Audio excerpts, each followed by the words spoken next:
Hey, everybody, this is Tom Salemi. Welcome back to the Device Talks weekly podcast. We are a week post Device Talks West. What a fantastic time. Thank you to everyone who was part of that. Thank you to our speakers, our sponsors, our attendees. We grew the event by 50%. I think we grew the energy by 300%. And such a great time, and really looking forward to building off of that success and bringing you an excellent Device Talks Boston, which is happening May 1st and 2nd. Already working on that agenda. If you have any thoughts on who you'd like to see there, feel free to reach out to me on LinkedIn. Today's episode, we'll have Danielle Kirsh, our senior editor from Mass Device. She also heads up the Women in Medtech, Medical Design and Outsourcing issue. And we'll talk about the issue, but also some of the news this week surrounding women leaders in Medtech. And we'll have a very cool quote from, or cool track from Fred Khosravi of Imperative Care, a statement he made at Device Talks West. And then I'm happy to have the CEO of Qiagen, Thierry Bernard, on as our guest. Really brought me back to some times that I guess had chosen to forget, but there are some lessons that we should be remembering, and we'll learn about that in the interview. So other than that, I want to invite you to our upcoming Device Talks Tuesday. It's happening on Halloween, October 31st, Tuesday at 4 p.m. Eastern. It's brought to you by our great friends at Velocity. The title is Evaluating New Product Concepts with Manufacturing in Mind. Got a great panel for you, and go to devicetalks.com for more information. All right. Let's get this podcast cranked up to 11. Let's go. All right, you ready for this? Ready.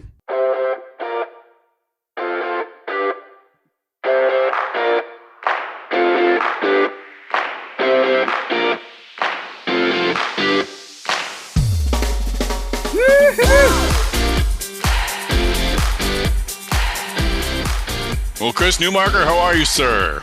Doing well, Tom. Doing well. Happy fall. Happy Falls. Just a week. Well, we saw you just a week ago. I was dropping you off at the San Francisco airport for your red eye back home. Did you settle in nicely back home? Did you make crepes with your daughter, or what? I did. Yeah, that was my 5-year-old daughter was excited for me to get in and make crepes as soon as I got home. So that was that was very popular. That was definitely our daughter's gotten very good at cracking eggs, so she can really crack those eggs into the batter bowl. So that's good. Well, I still have a problem with that. So I'm constantly fishing out a shell. So good for her. Good for her. Yeah, next time you're in Minneapolis, I could get Stella to teach you. So that'd be fantastic. All right. I stayed through the weekend and attended TCT Innovation Forum on Monday, which was really great. I'm still working on an article from a great keynote panel with Dr. Robert Califf, the FDA commissioner, with Mike Mahoney, Lisa Earnhardt, and Stephen Hemsley from United, talking about sort of where we are in the state of healthcare in terms of availability of medtech innovation. I haven't had time to write it up, and it's killing me, but it was just great job by TCT, by the Fogarty Institute and CRF for putting together that medtech innovation. It was really worth staying for. So the news of the week, I think the big news of the week was Ashley McAvoy's announcement that she was leaving J&J Medtech. And it coincides with our plans to have Danielle Kirsh, senior editor of Mass Device, on this podcast to talk about our women in medtech issue for medical design and outsourcing. Danielle is in the house. Welcome, Danielle.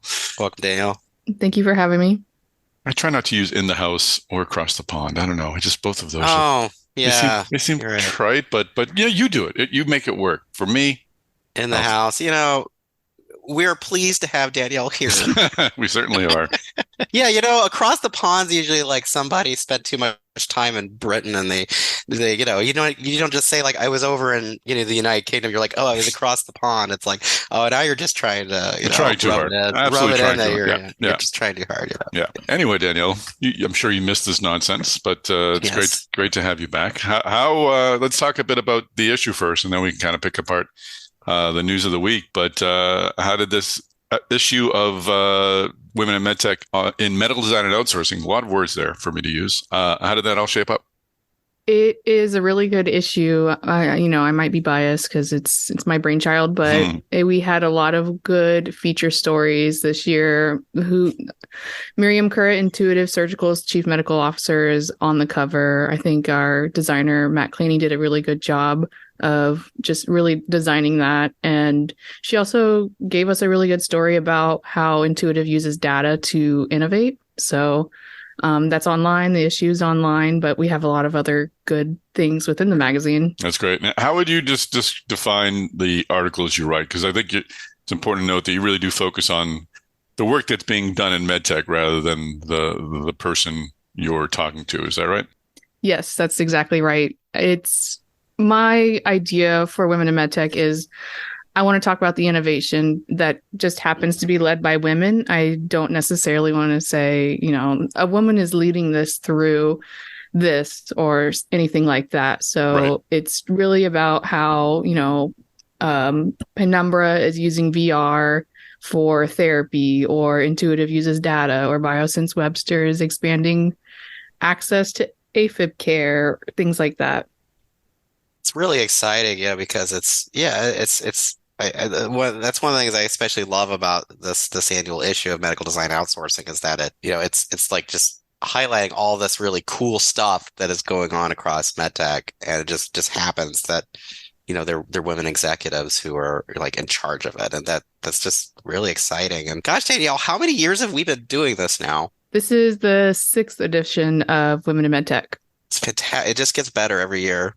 So let's talk about the different components of the issue. And I want to save the sort of analysis part you do last. You've rebranded one feature of the issue, right? To sort of reorient its focus. Yes. So in the past, I had a startup section where I just listed some of the younger companies that were still up and coming, but I really wanted to change it to emerging leaders to highlight some of the innovations from the smaller medtech companies, ranging from those that have a prototype to others that are at a commercial stage, and really anything in between. So we had a lot of interesting companies that we could cover, but we covered really 2 emerging leaders in this issue. Yeah, I thought the emerging leaders angle was really good. And I mean, of those leaders that you were covering, I mean, what did you think was the most exciting? There was one feature from Ananya Health, who is developing a battery-powered cryoablation device that works at the point of care in emerging markets. And you can definitely see more about that in the story that I wrote, but the CEO was telling me how this is going to address the issue of follow-up care in cervical cancer diagnostics in some of the emerging markets or places where people have to travel 2-3 hours just to get to a clinic for that diagnostic and treatment. So it combines it all into one system for ease of access. That's great. Let's talk about the statistics that you've been tracking in women represented at senior levels in medtech, the positions that they're holding. I know this is something that you've been following for a few years, and our industry constantly says we need to do better. We are doing better, and I think it's always great to have these numbers just to sort of hold us accountable. What was please, if you would, describe the number you're looking at, and then tell us what is that number at this year, and how does it compare to last year? Yeah, so I've been doing this analysis since 2019, and it's been award winning for the last 2 years. So I'm going for a three-peat with this one. Yeah, woo. But last year, so basically the analysis is of the largest medical device companies and how many of the executives in their top leadership positions are women.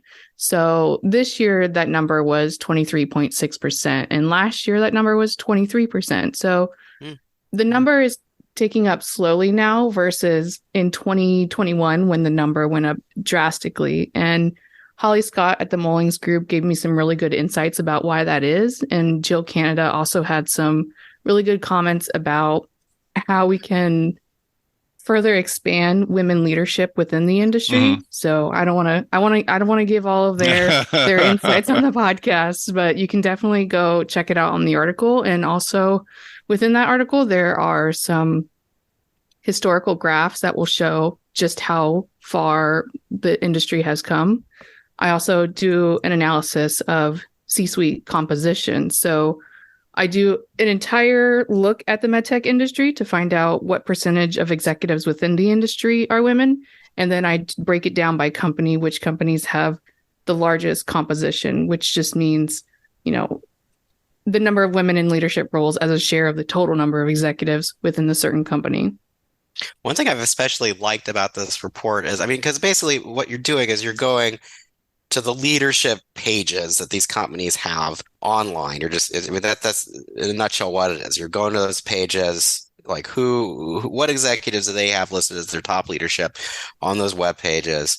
And, because you do that, we've had companies that have added women executives to those pages after you've done that report because, they've realized like, oh, we're not like listing any women executives at our company as a top leader. So, you've actually helped highlight the role that some women executives are playing in some of these companies, which was just fantastic. Yeah, that is great. And Jill Canada is the vice president corporate and enterprise sales at Avail Med Systems. She was at Device Talks West. Avail Med Systems, another great company that's elevating women to senior positions at the company. And unfortunately, okay, so right now, yeah, it's grown, but it's still like less than a quarter of the executives on those leadership pages And it also this issue came up last week at Device Talks West. We had Fred Khosravi of Imperative Care as a keynote. And we'll play this quote or this clip from his comment where basically he said that for MedTech to get to where it needs to be in terms of patient care, more women need to be in senior position. I opened this up and we opened up the day kind of, again, there seems to be a different element of this conversation in MedTech where people are, I think we've always, again, said we're patient-centric, but I don't know, maybe I'm taking our conversation and projecting it onto others. But do you feel like there's some kind of change happening in how medtech companies will be formed in the future with more patient engagement? Certainly, we're talking more about health equity. We're talking about getting devices to the people who need it the most. I think that's all fantastic that we're having those conversations. But are we going to see talk turn into action and evolution of this industry? I'm going to say something. I don't mean to be kind of sexist or raise the ire of half of the population here. But I really do think that for medicine to shift into treating the patient as opposed to treating the disease, we need more women in medicine. We need more women in leadership in companies that are treating technologies for medicine. I'm not saying 100%, no.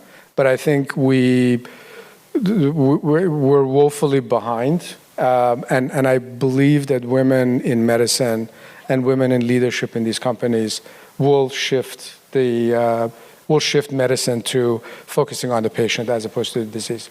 We're all kind of hammer and nail people.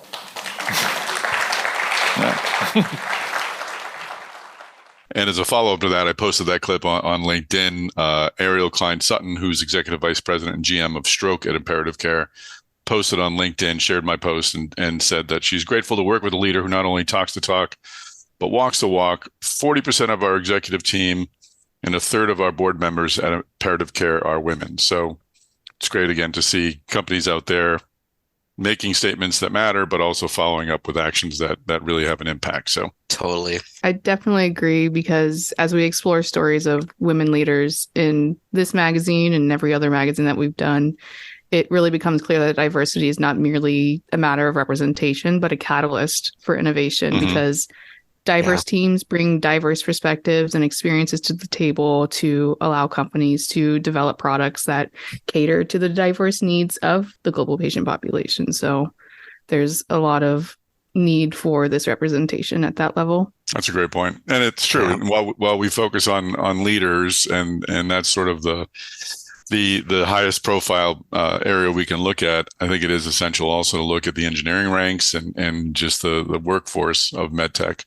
And I don't have anything to compare apples to oranges, but I've anecdotally heard that it's improving, but there's still, even in engineering in the medtech space, there's still a way to go. yeah, fair point. Unfortunately, this week, we had Ashley McAvoy, the chair of Johnson & Johnson Medtech, saying that she was going to be resigning from Johnson & Johnson. So that's one fewer top executive in the medical device business who is a woman.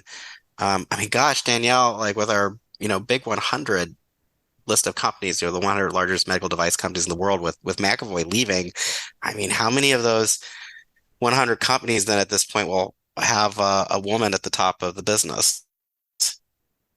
Well, of the 100 medical device companies that we track, 7 women held CEO roles that I found, and that was up 1 from last year. Those companies are Accuray, Ambu, B. Braun Melsungen,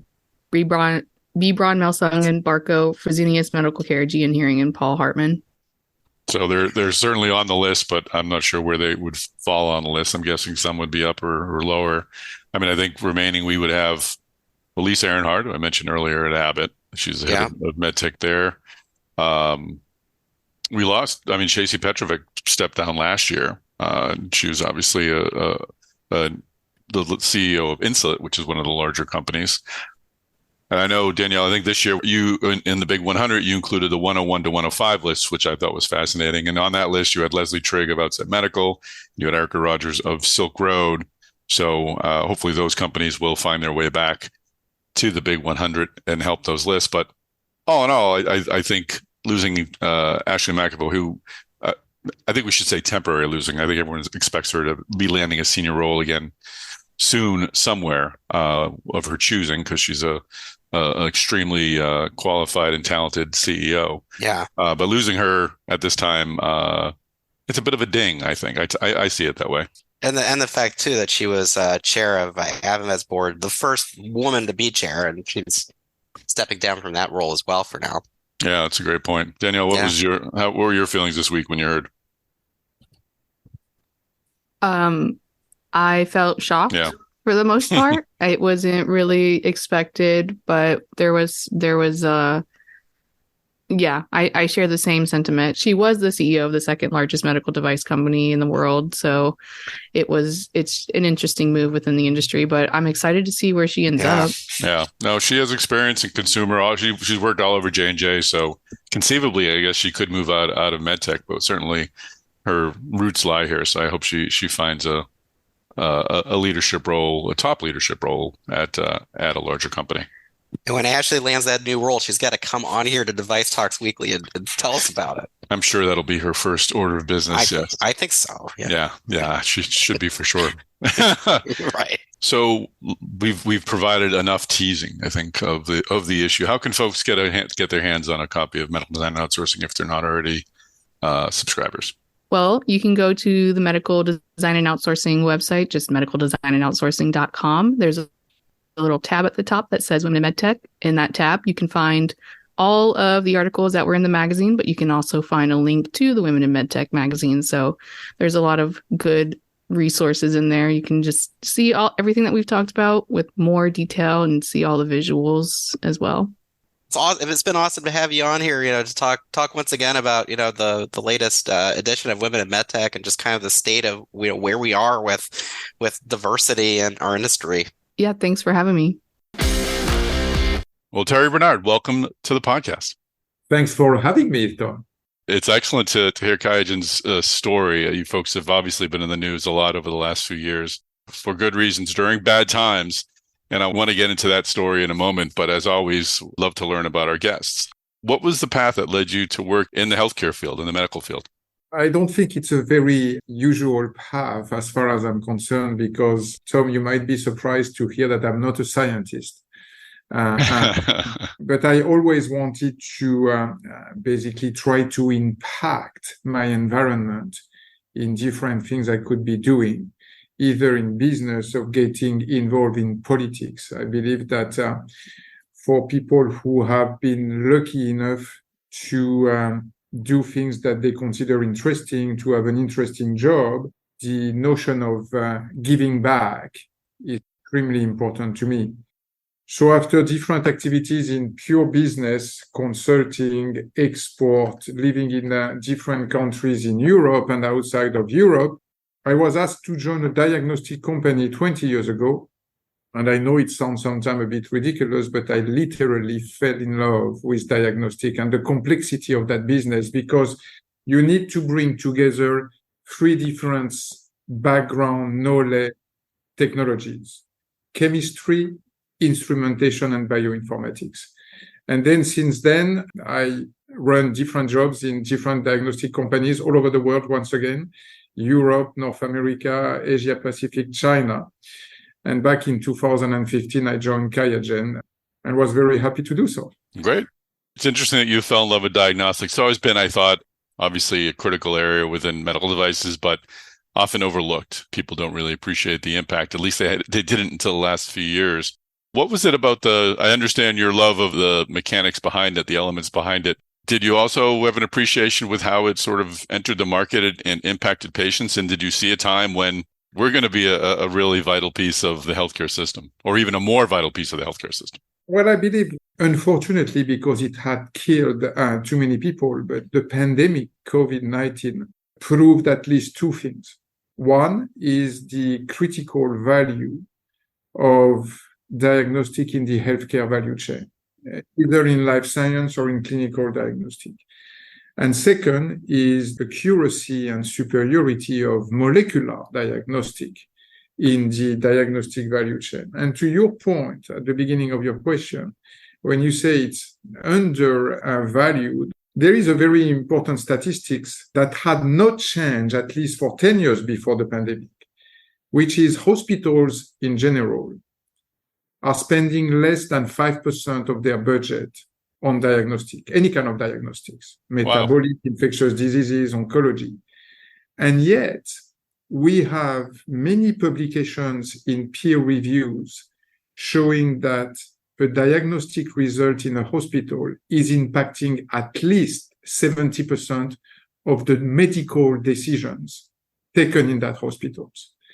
And so I think what I find interesting here is that I consider that diagnostic is power, because it brings different stakeholders crucial informations to take decisions. Obviously, to the clinicians, the clinician will know what to do, when to start an antibiotherapy, for example, or an oncology treatment, adapt and adjust this treatment to the specificity of the patient. But for the patient also, it's a critical knowledge about what kind of further decision they could take after a diagnostic result. That's fascinating.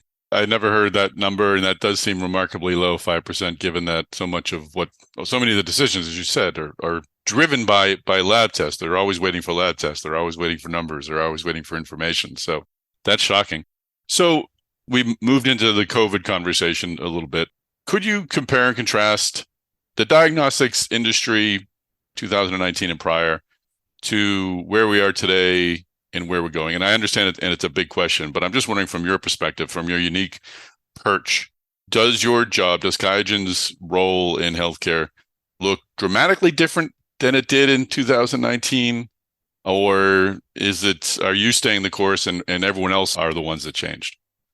I'm not sure that our role or influence is different, but I think we feel much more probably at Qiagen, and I think in other diagnostic companies, empowered and responsible as well. We have a greater sense of duty, I believe.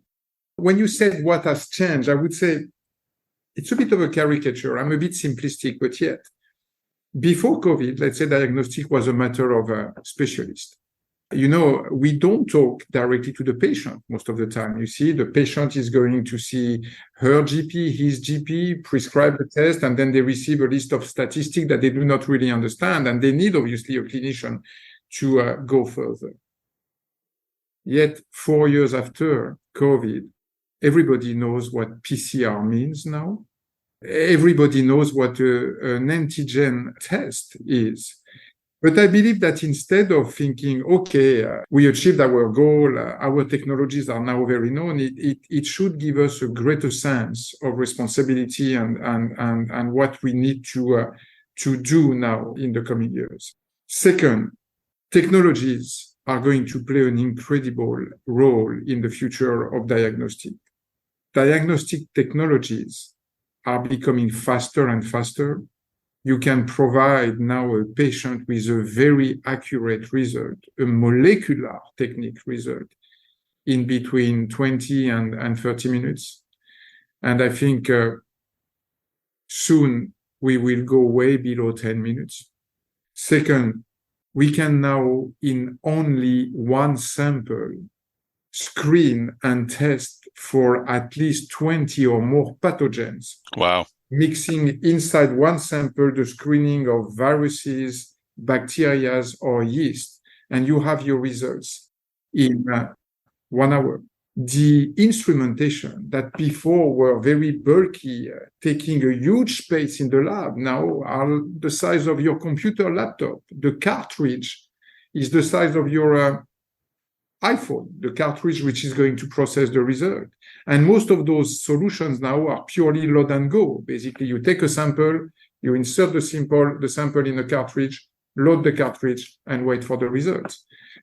If you combine that tomorrow with the power of bioinformatics and artificial intelligence, then the sky is the limit, obviously, because the power, once again, to extrapolate and understand from many of your results what is actually going on for this patient is phenomenal. Interesting. Gosh, so many questions. And I do want to get into AI and where we're headed.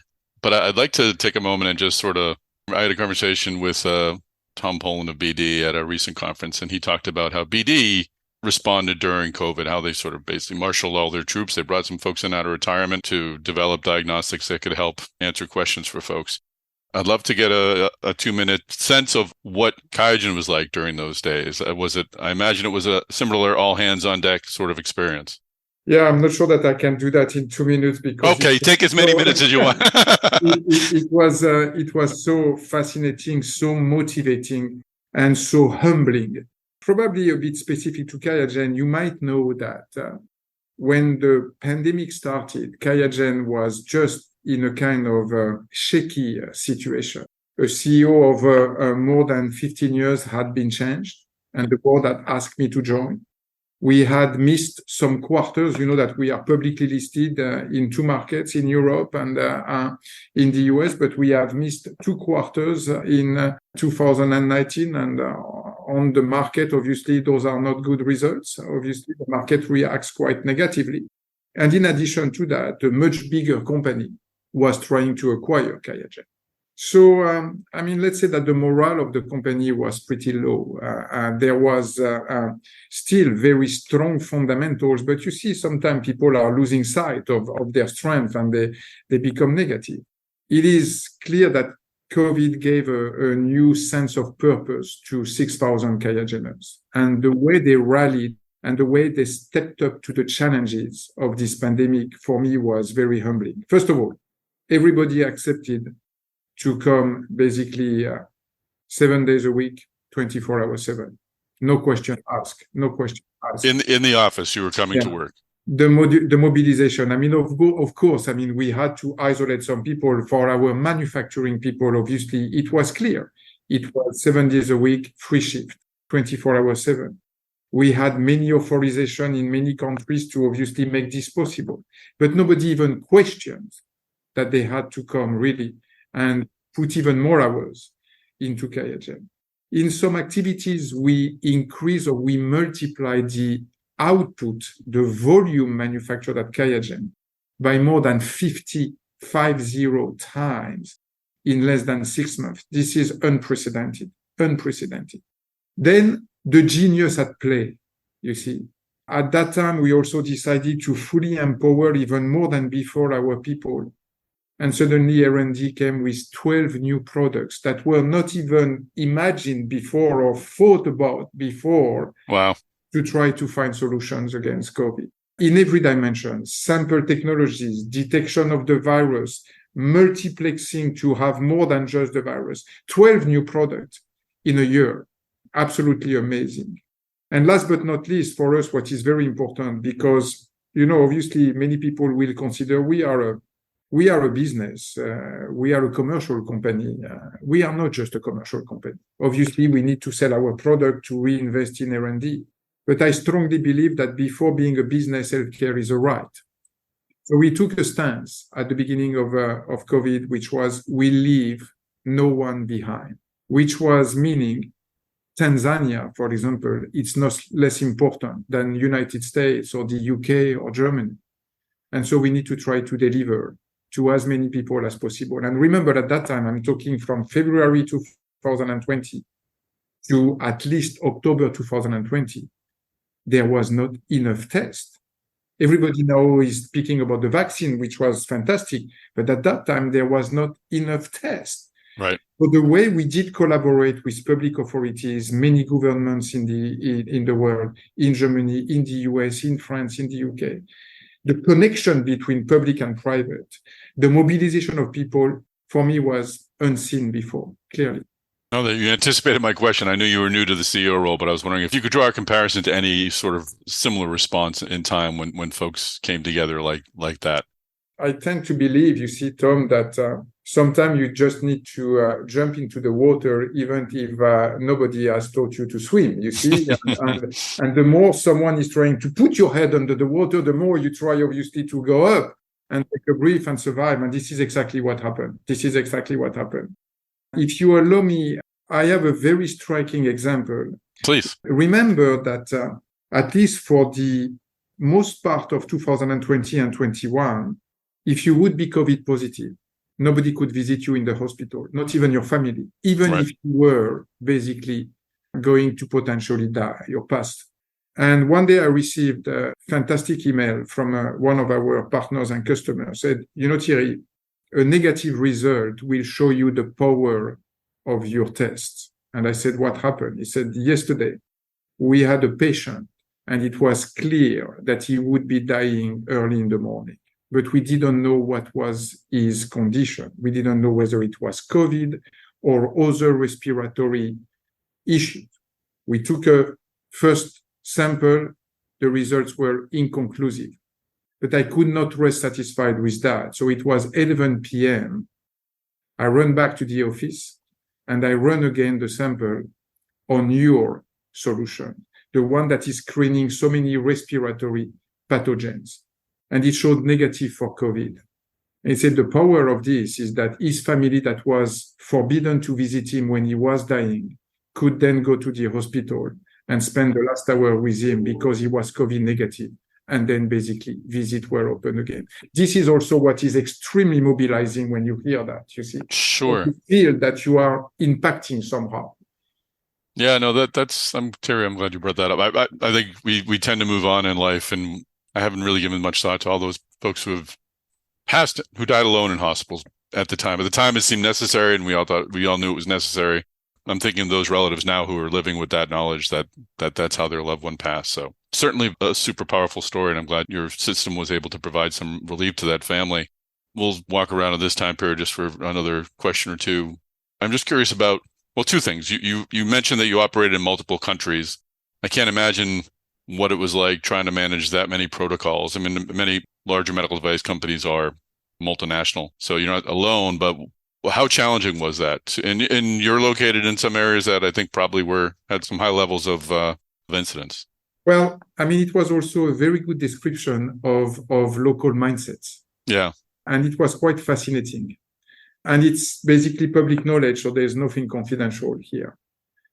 The French, for example, from the start, they decided to centralize their decision making. They called us, the Élysée, the French presidency, they called us. We told them, look, guys, do not speak only with Qiagen. Let us invite the other also diagnostic players. And then immediately they said, it's very simple. You, Qiagen, we want this from you. You, other company, we want that from you. And they centralized the purchase, which was quite useful for us because at least we had some basically visibility on demand. In the US, on the other way around, at the beginning, it was impossible to centralize. Interesting. And to be very clear, it became very quickly very messy because we had multiple requests from states, from the federal states, from the White House, then from members of Congress. They were trying to help their constituents, obviously, and trying to help. And we received many requests. And we tried to push for a bit more organization, but it's not, you see, because of antitrust. It's not the mindset here. Right. But at the same time, after some weeks of quite a messy situation, then the American efficiency started to play. And it became extremely efficient. The way basically public, once again, authorities and private played together. So yes, we had to adjust to different political context. We had also to stand a lot of political pressure. It's not easy to say no. When you have an ambassador calling you directly or a prime minister saying, why don't have enough tests for my country? Sir, because we need also to deliver other countries. You're not the only one. It's never easy to say no. But I believe overall, at the end, what was also a very good lesson for the future and for potential preparedness for other pandemics is that without that fantastic collaboration, political, public authorities, private sector, none of this would have happened. Oh, interesting. You are bringing me back to those times. Let's focus on where we are today. And this will be the last COVID-related question because I want to talk about your other businesses and pillars as well. But we're at a time where COVID is surging, but it seems to be a lesser strain. I'm curious, in testing is less prevalent than it was, or at least seen as less necessary.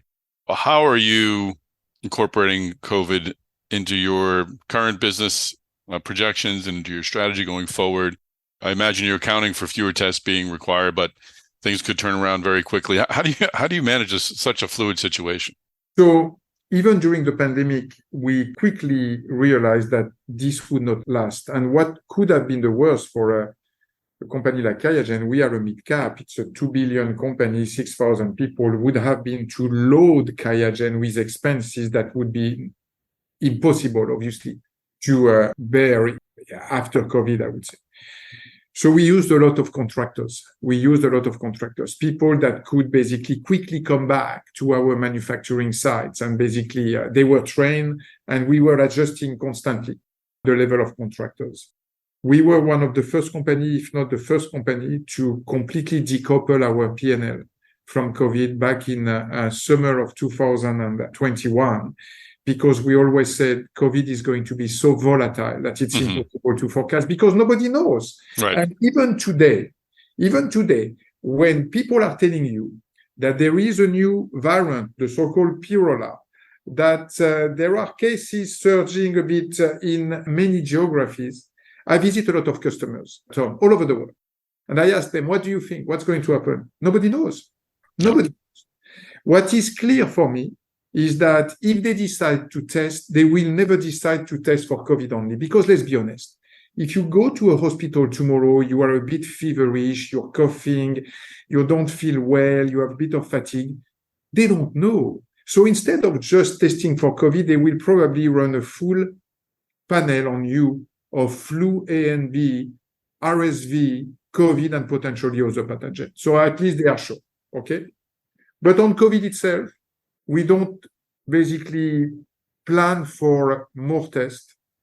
We believe that there is a kind of fatigue at the moment in the population. If you look at the latest statements from public health authorities, they acknowledge that there is a rise again of cases, but they say, if you don't feel good, isolate and don't go to work. Some people, again, you have seen that yesterday in Massachusetts, are mandating masks again, but nobody is talking about testing. I'm not saying that more testing is not going to happen, but I'm not saying that it's not going to. I don't think we should bet on that for the future of Qiagen. Our core business has always been our priority, and that's the way it is. Now, where we need to spend time, especially with, again, the political and public authority, is to work on preparedness. And this is probably one of the biggest disappointments post-COVID, clearly. Disappointment in sort of governments and the public preparing for this? because I believe that people have kind of short-term memory. Obviously, it's up to us, diagnostic industries, to continue to prove the medical value and the medical impact of what we are bringing to the market. But I must say, after many months, especially at the peak of the pandemic, of discussions where public authorities said, we understood, tomorrow we need to make sure that we are testing more, it has been quickly forgotten. You see, it is clear also, I was talking with some vaccines professionals that some areas in the world, and especially the most needy area, Africa, are not ordering COVID vaccines anymore.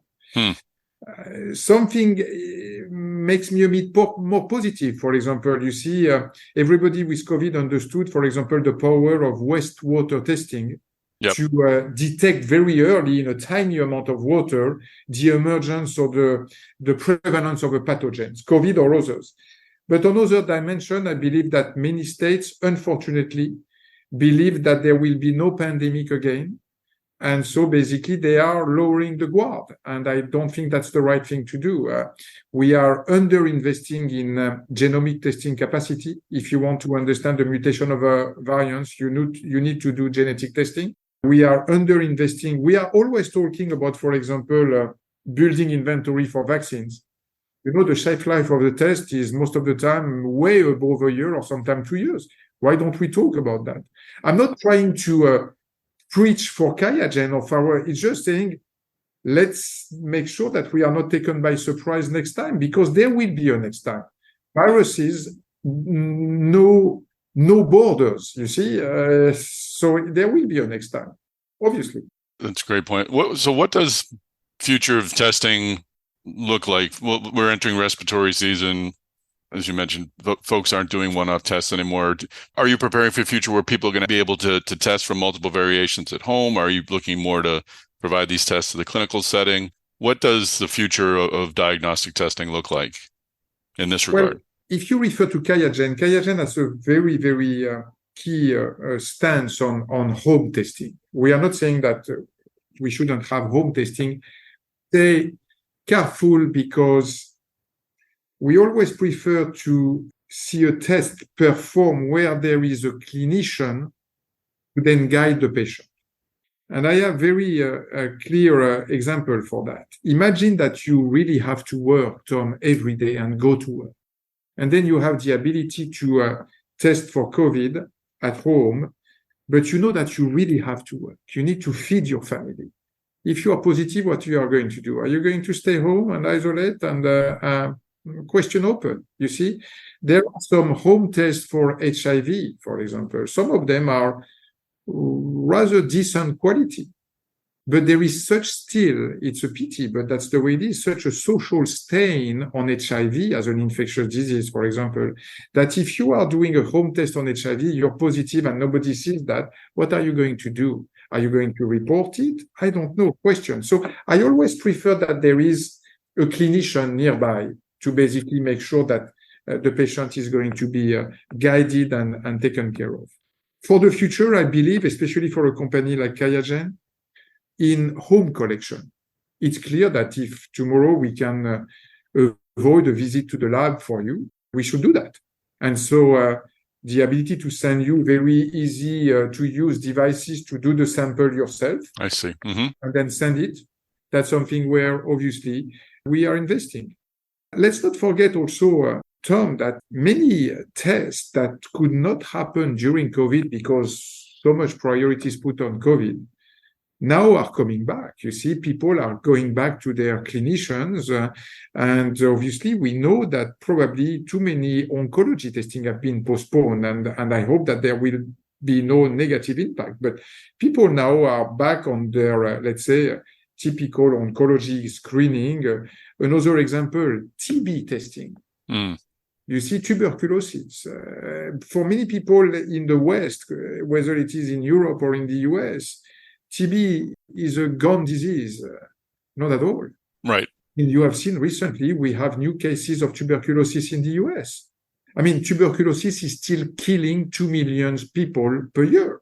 Wow. Because of COVID, none of the commitment taken by states from the US to Germany, to France, to the UK, all over the world, in favor of spending money to fight against TB, none of those commitments, because of COVID, has been achieved over the last 2 years. So we need to bring those tests back, you see. So I am not concerned for the level of testing. I mean, this is a very dynamic market. It will continue to grow probably 5 to 6% per year. The technology is helping a lot once again. You see the emergence of personalized medicine. The fact that you and I, we can have exactly the same cancer, exactly the same mutation, yet with a few tests, we will see that you will answer positively to a given compound, drug, or chemotherapy, where I will not answer, or I will even develop side effects. It's a fantastic innovation. The fact there is a hot topic that is extremely fascinating in oncology, at least two for the future, liquid biopsy. The fact that we can now detect circulating tumor, basically in the blood, even far away from the initial site of the tumor. Fantastic. Minimal residual diseases. You see, there are many diseases, like, for example, multiple myeloma, lymphoma, for example, where for your clinician to be able to test if you still have trace of tumor cells is key as an information. For some years ago, it was not even imagined. And now they can decide to simply stop a treatment, a chemotherapy, or radiotherapy, because they have that information. You do not have any more minimal residual disease. Fantastic information. So technology will continue to push that market to grow. So what does Qiagen look like going forward? We spent a lot of time talking about the infectious diseases, and still, I think, somewhat therapeutic to kind of go over that time and to understand different perspectives. But going forward, you mentioned precision medicine earlier on. You talked about the power of artificial intelligence. What does Qiagen as a company look like 5 years from now? What are going to be your growth areas? What's going to be a bigger part of your business? What's the future for Qiagen? So first of all, it's going to be, and it's a very good specificity, it's going to still be a company which is paying a lot of attention and investment on sample preparation. Remember, Tom, that we are a molecular diagnostic company. We work with DNA, RNA, protein. The ability to extract and purify the nucleic acid in any given sample is key. And too many companies forget that, because it's the beginning of any test.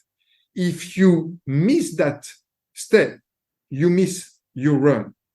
And so we were a pioneer in fully standardizing and automating sample prep, extraction and purification of nucleic acid. This will continue. You know, Tom, there is a very important day at this time of the year, very soon, at Qiagen. It's when they give the Nobel Prizes, for example, chemistry, medicine, biology, you name it. That day, there is a race at Qiagen. Who will find the first picture of the winner with a Qiagen blue box or red box behind her or behind him? And it's a hit 100% of the time, which is showing you that we are in every laboratory for this. Everybody knows us. There is no PhD, no student in biology who has not been working with our solution. And then we will continue to focus mainly in 3 therapeutic areas: infectious diseases, oncology, and what we call immune response, which is the ability to monitor the evolution of your T cell or B cell answers when you have an infection. So this is for the focus. We will remain a company both investing in life science, both investing in clinical diagnostic, because the ability to be very one-to-one with academic labs, with researchers, is a condition for innovation in the future. If we wouldn't be in life science, we wouldn't have developed solutions, for example, for microbiome testing. 10 years ago, nobody was talking about microbiome. Now it's becoming something more and more relevant. Plant testing, soil analysis. This is thanks to our life science. And then we need to transfer that knowledge into the clinical use, make it affordable for the patient and relevant for the patient. But as we are a mid-cap, it will be, obviously, with focus: oncology, infectious diseases, immune response. There is no doubt that we will continue to be more and more global. In our future, having local manufacturing and R&D sites is going to be a must. It's a must in China already, but it's not going to be in China only in the future. I believe that India will ask for the same. Many emerging countries, Brazil potentially, will ask for the same. Third, a lot of key success for the future will come from bioinformatics and artificial intelligence. We want to be the digital diagnostic company. We have more than 150 people already working in digitization of our activities, marketing, sales, but also manufacturing and R&D. Tomorrow, I see artificial intelligence between the fantastic tool to bring together results from in vitro diagnostic together with results from imaging. And then obviously the potential for the patient is absolutely, once again, phenomenal. Last but not least, I know it's a long answer. We still want to spend attention, money, focus on public health, because once again, of course, we need to have commercial performance, but healthcare is a right, and access to quality medical value diagnostic is not just reserved for Americans, for Europeans. It's for the worldwide population. Great point.